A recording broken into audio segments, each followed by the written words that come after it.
اعوذ باللہ من الشیطان الرجیم بسم اللہ الرحمن الرحیم بسم اللہ الرحمن الرحیم۔ میں محمد خورشید انور نظامی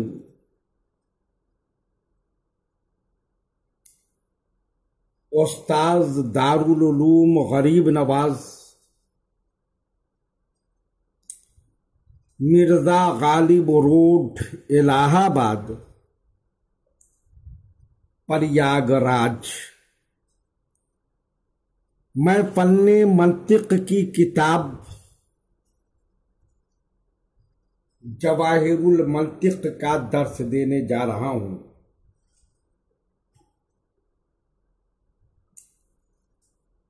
طلبہ بغور سماعت کریں اور ذہن میں محفوظ رکھنے کی کوشش کریں۔ آج کا سبق حمل کا بیان ہے۔ حمل کرتے ہیں دو چیزیں جو اپنے مفہوم کے اعتبار سے غیر ہوں،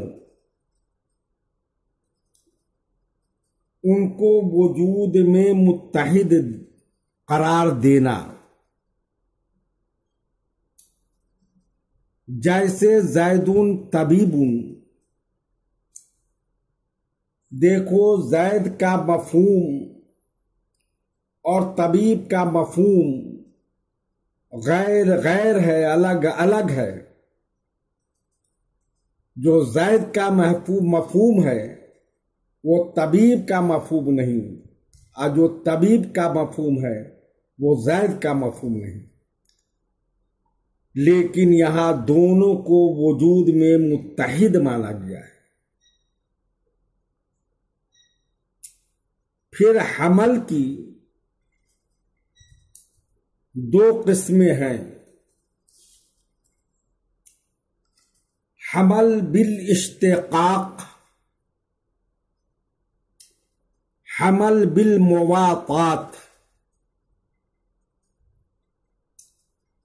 حمل بالاشتقاق کی تعریف یہ ہے کہ جب کسی مشتق یا ذو یا کسی حرف جار کے واسطے سے ایک مفہوم پر دوسرا مفہوم محمول ہو تو حمل بالاشتقاق ہے۔ اس کی چند مثال دے کر سمجھانے کی کوشش کرتا ہوں، آپ بغور سنیں۔ زید کاتب، پہلی مثال، زید کاتب ہے۔